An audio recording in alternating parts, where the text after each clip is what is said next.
we're back here at Supercar Sunday with the What Did Addy Bring segment. It was an absolutely packed morning. Addy helped me set up. He's a little winded. I'm a little winded. We're a little winded. Tons of people today, all right? Everybody, you stopped. You never stopped moving or talking the entire time. No. No, Same thing for me. The show is getting bigger and bigger and bigger, and better cars are coming, right? So I think so. So what'd you bring today? What'd you bring today? Well, it's a Yugo. The Yugo I remember in like the early 80s or 90s got 50 miles per gallon. It was as big as a Coke can. It was a tiny little thing. That's what comes. But this isn't a Coke can. It's not little. How much horsepower does this thing have? Maybe 900. Whoa, whoa, whoa, whoa. Excuse me? 900.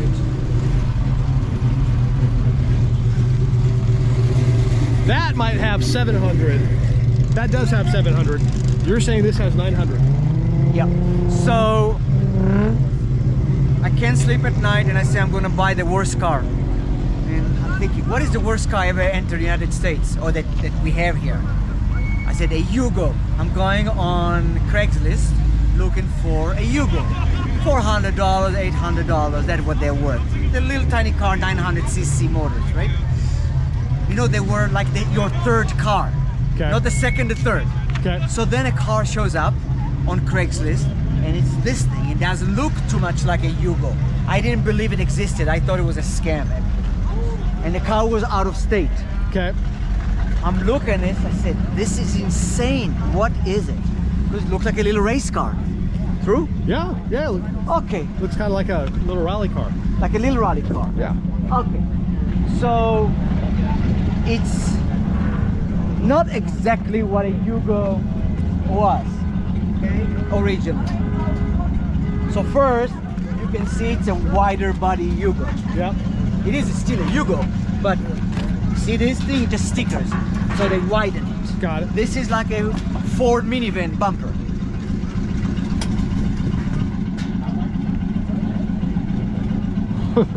Okay, so the guy put a 500 cubic inch Eldorado motor in this car. With a big Holly double pumper on it. Exactly. So really what he wanted, his idea was, I want the smallest car with the biggest motor. So I'll find a Yugo, which is a little tiny car. It's probably not the smallest, right? But I'm gonna put the Eldorado 500 cubic inch. Okay. Okay, and it fit, the idea is good because it's a package unit. Good grief.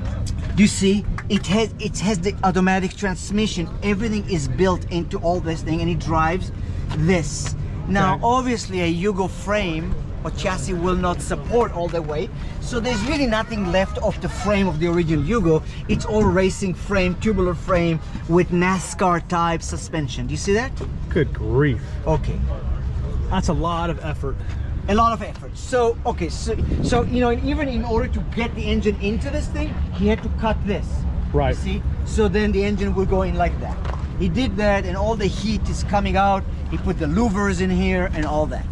Okay. Fans in the window. So I did that. Oh, you did that? I did that because I wanted to suck the fumes and all that stuff out. Oh, got it. Yeah, because it's not comfortable to drive. So then, how that's it? But wait, there's Oh, wait. more. So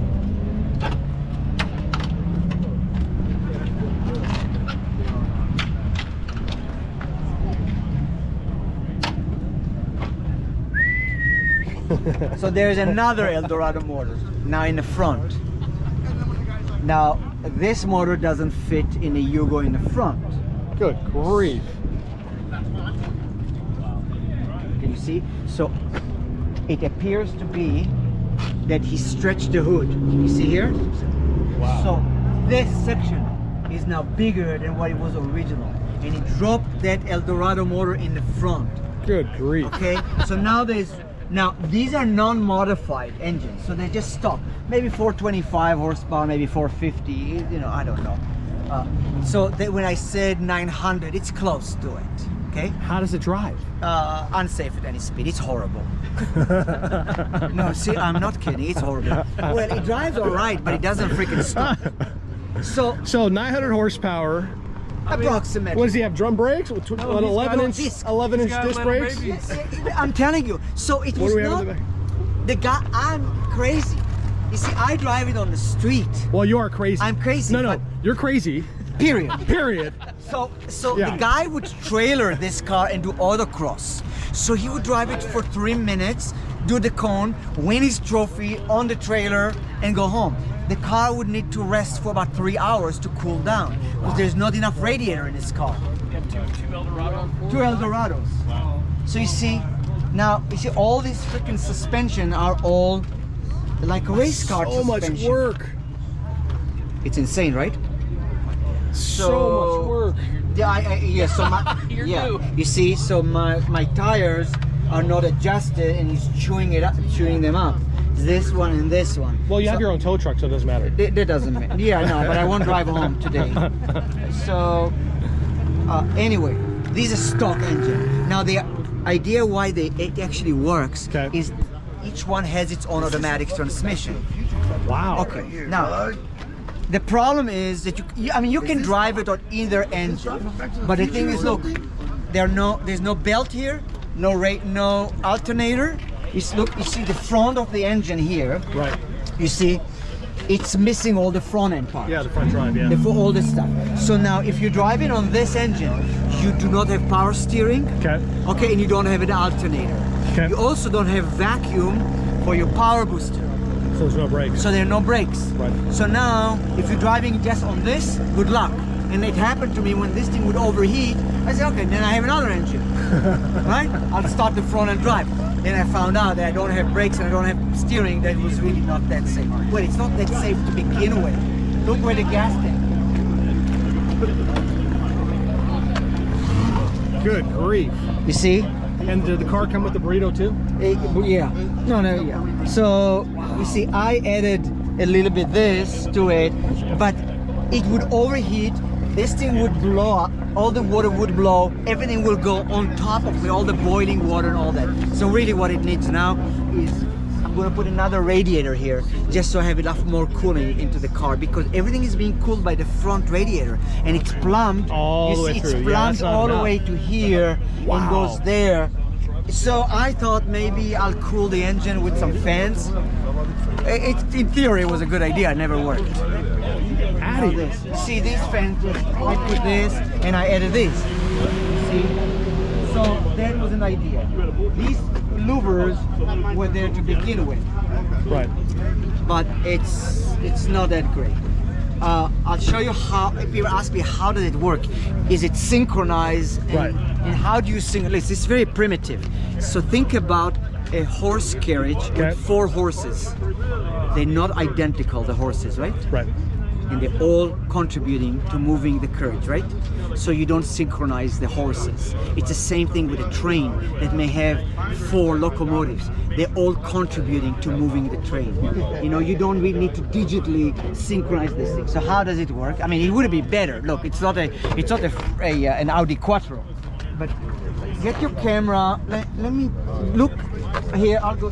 Battery, front, start, rear start. So now, I'll show you something. Rear oil. So, here, come on in, if you want. Okay, so, two tachometer for the 2 engines.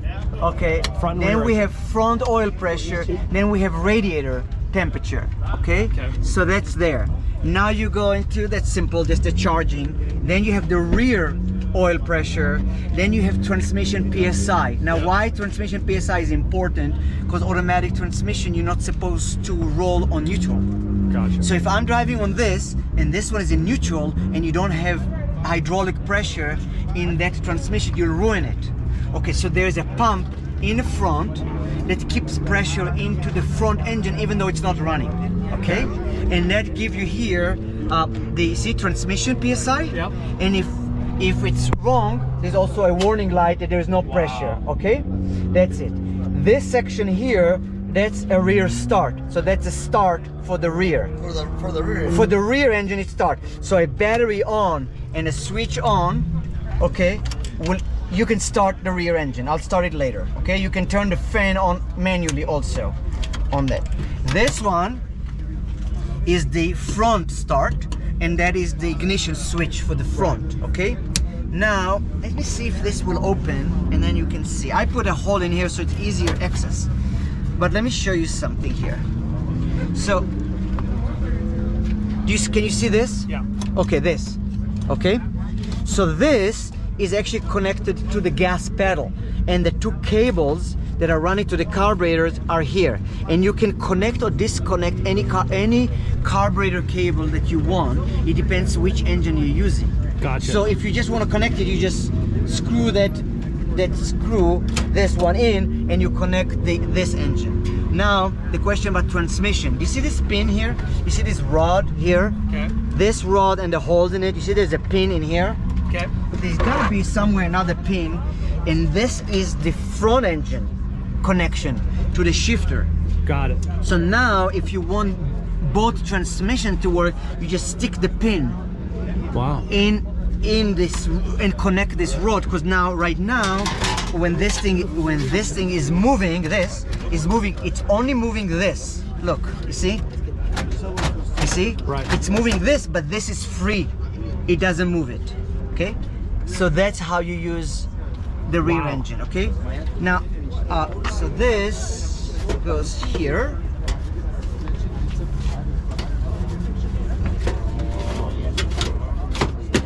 Okay, like that. Okay. So this is basically what it is. Can you start it for us? Yeah. That's a little gas tank. Yeah. And the battery over here, because there's no room to put all that stuff. So it's really unsafe, this whole car. Very unsafe. Very unsafe, yeah. Do you have a fire extinguisher in here? No, there's no room.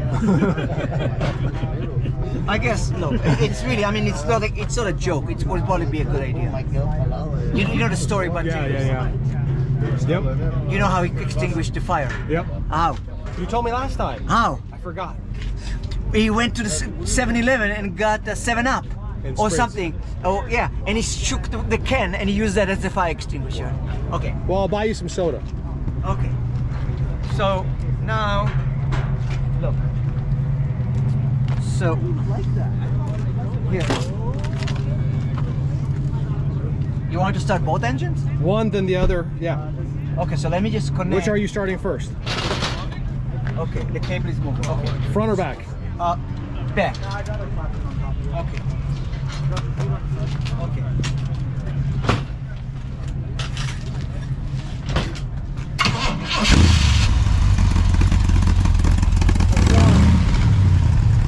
Okay.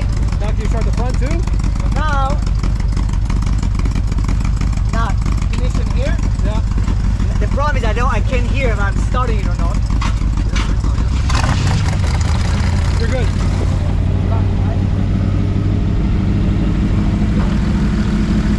Two engines. Now two engines.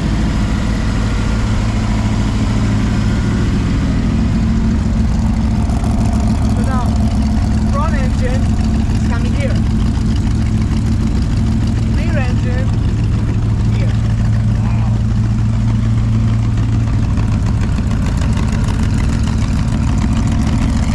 Is it loud? Yeah, it's loud.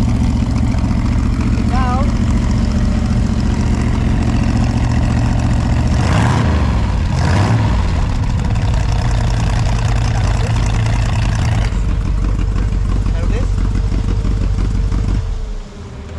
Addy, so, look, the car was actually not designed to go on the street like I do. It was for just a 3 minutes race.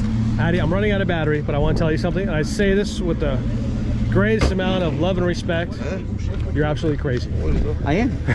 You gotta be crazy to have something like that, huh? So this was probably one of the biggest hits of the show today. Everyone's left. These guys, look at those smiles. Look at these smiles. Right? Everybody. You're thoughts from Back to the Future, bro. Right? Everyone's blown away. Addy, thank you as always. Appreciate you so much. Okay. I've got to get to soccer with my kids now, so I'm going to wrap it up. I gotta go to the rock store with my motorcycle. Have fun. Okay. We'll chat during the week. Thanks for the show. Thank you for everything, Addy. Okay. There you go, folks. What did Addy bring? A Yugo with 2 motors. That's a race car that is seriously dangerous, but he still drives it. Great day out here at Supercar Sunday. Addy, stand. Do me a favor. Stand right here. Me? You. Stand right here and smile. Oh, you're making a picture? Yeah. Smile. 1, 2, 3, 4, 5. Got it.